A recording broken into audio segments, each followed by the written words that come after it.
Bonjour, ce Midi Noir est consacré à l'une des plus vieilles activités de la région stéphanoise, à savoir la fabrication d'armes qui remonte environ au XIVe siècle.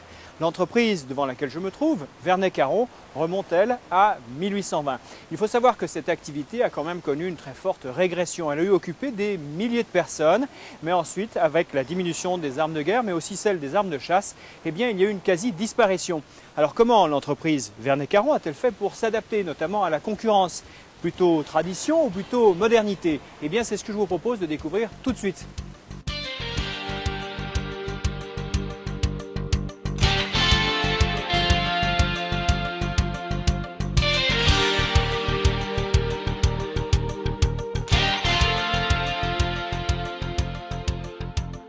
Monsieur Vernet-Caron, les armes chez vous, c'est vraiment une vieille tradition.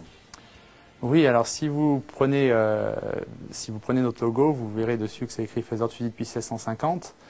Donc cette date de 1650 qu'on exploite depuis quelques années est la date où on pense que notre plus vieil ancêtre, qui est né en 1625, le plus vieil ancêtre qu'on a pu retrouver dans les archives de Saint-Étienne, qui est né en 1625, était actif dans le métier.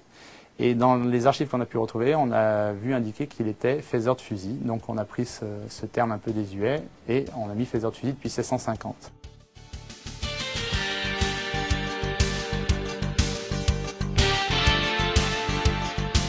Auparavant, donc, on utilisait la date de 1820, qui est la date où Claude Vernet, donc l'arrière-grand-père de mon grand-père, a remporté le premier prix de sculpture sur bois de la ville de Saint-Étienne avec cette réalisation, où il a fait aussi bien la sculpture décorative que le montage à bois, qui lui a permis de gagner 400 francs or et de décider de se mettre et de travailler à son nom et non pas pour d'autres maisons de vente d'armes comme ça se faisait à l'époque.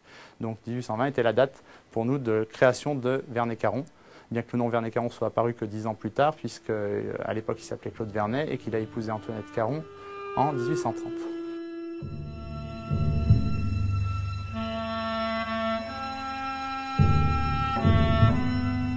Qu'est-ce qui a permis à l'entreprise de traverser toutes les années? D'autres ont disparu. Vous, vous êtes toujours là. Alors, on a réussi à évoluer de façon progressive, en fait, de ne pas avoir de coup de génie, de ne pas avoir quelqu'un qui écrase ses successeurs en étant trop intelligent, si on veut. Et ce qui a permis donc, que la succession d'ailleurs de nom aussi se fasse, puisqu'on se succède de Claude en Jean dans la famille, et a permis que chaque fois donc, le fils puisse reprendre derrière le père sans être complètement écrasé par le génie de son père. Alors que dans d'autres sociétés à Saint-Étienne, je pense à Manufrance, mon père me dit souvent que Étienne Mumard était trop génial et que sa succession n'a pas pu assurer derrière lui.